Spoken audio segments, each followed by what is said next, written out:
Y comenzamos, ministro, con la entrevista para preguntarle qué estrategias se están aplicando para recuperar el voto, especialmente en el área urbana, La Paz, El Alto, Santa Cruz y Cochabamba, porque según las encuestas ha bajado el apoyo del sí. Gabriela, la campaña del sí está caracterizada por transmitirle información al ciudadano sobre la importancia de asistir este 21 de febrero y decidir como ciudadanos sobre la reforma de la Constitución, porque es importante continuar con el proceso de cambio y la Agenda Patriótica 2025, porque es importante habilitar al presidente Evo Morales para una repostulación el año 2019, porque es importante mantener el ritmo de crecimiento y el desarrollo del país. No tenemos una estrategia, sino estamos hablando con la gente, el contacto directo, estamos con colectivos ciudadanos, con organizaciones sociales. La campaña del sí está caracterizada por la información veraz de la realidad, de cómo el país ha cambiado en los últimos 10 años, mientras asistimos a una campaña de guerra sucia que ha desatado la oposición sin argumentos, sin ninguna opción alternativa, o por lo menos que permita argumentar por qué no. La campaña del no está caracterizada y liderizada por personajes como Sánchez Berzaín desde Estados Unidos. Anoche veíamos cómo hacía referencia de forma pero protagónica que él está haciendo campaña hace muchos años. Entonces, o por ejemplo lo que veíamos de la periodista Amalia Pando, una forma descarada de usar la mentira. En las 3 intervenciones que hizo Amalia Pando, las 3 intervenciones denotan primero una intencionalidad de falsear la realidad. Dijo que los ejecutivos de San Buenaventura habían recibido un soborno, habían viajado con recursos de la empresa CAMSE, cosa que se ha demostrado que es falsa. También dijo que los taladros que habían sido comprados o habían sido licitados por yacimientos no funcionan. Otra noticia falsa y que fue demostrada de forma clara que están funcionando.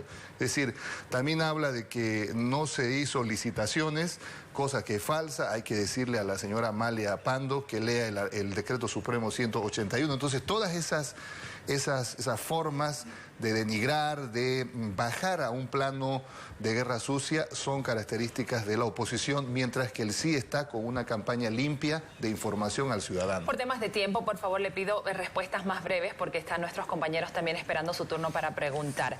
Mi segunda pregunta, ¿en qué otros países han hecho campaña por el sí? ¿Cuánto se ha invertido? ¿De dónde ha salido este dinero?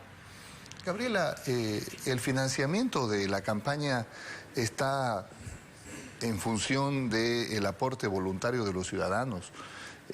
Ayer mostraba el presidente en otro medio de comunicación cómo de forma artesanal en muchos casos se incorporan algunos souvenirs, algunos elementos que son de campaña. ¿A nivel internacional? No, a nivel internacional los residentes bolivianos se organizan en colectivos ciudadanos que forman parte de este proceso de referéndum. ¿No ha ido gente de acá a hacer campaña a otros países? No, ¿quién ha estado? Nadie.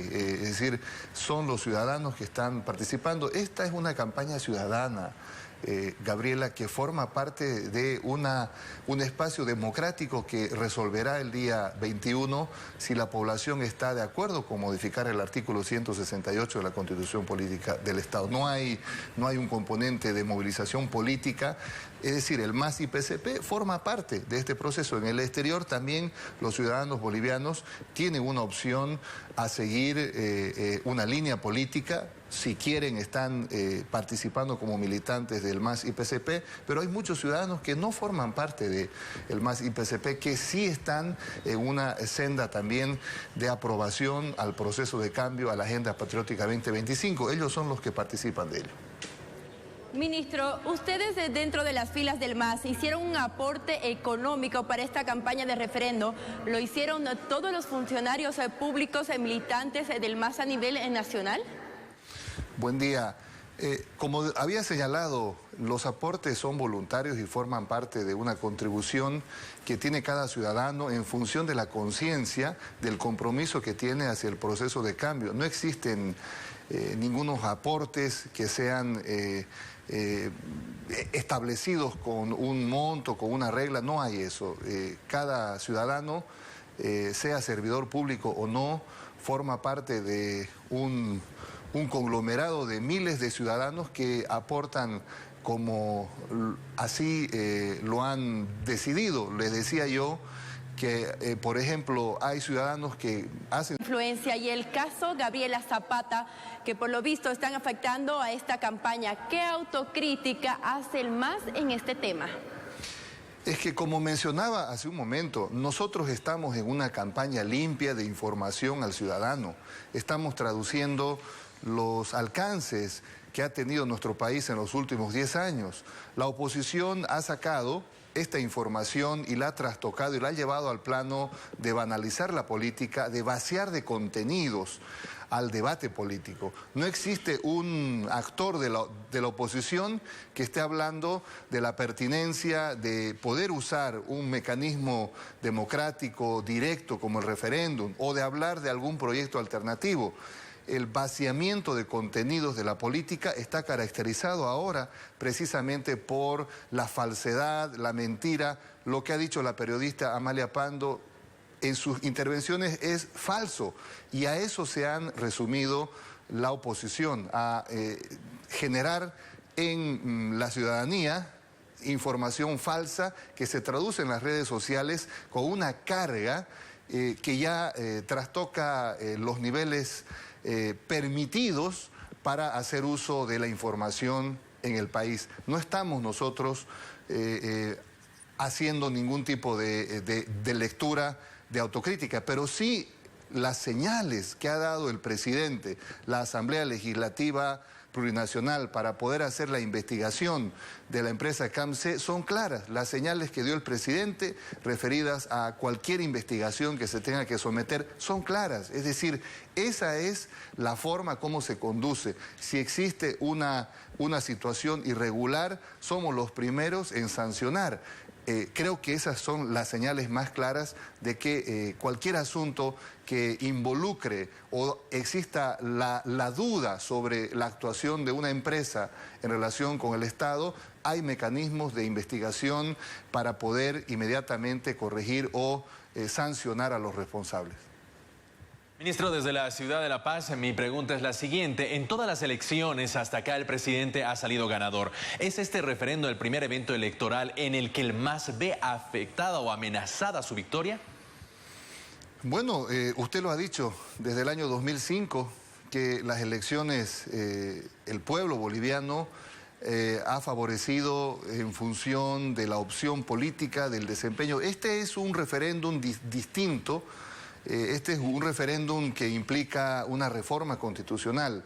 Nosotros hemos visto la sensación, el termómetro social, la percepción ciudadana, y estamos seguros que el referéndum del 21 de febrero en la opción del sí pasará por una distancia significativa a la opción del no. Estamos seguros porque hemos medido la percepción ciudadana. Sabemos perfectamente cómo el ciudadano transmite esa forma de apoyar.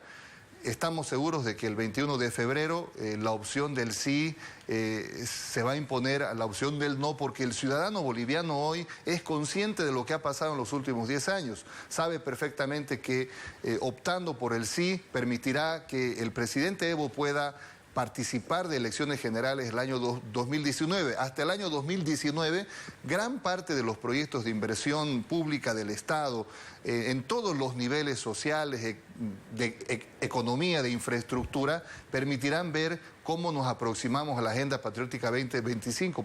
Por eso que confiamos en los resultados que se obtendrán el día 21 de febrero.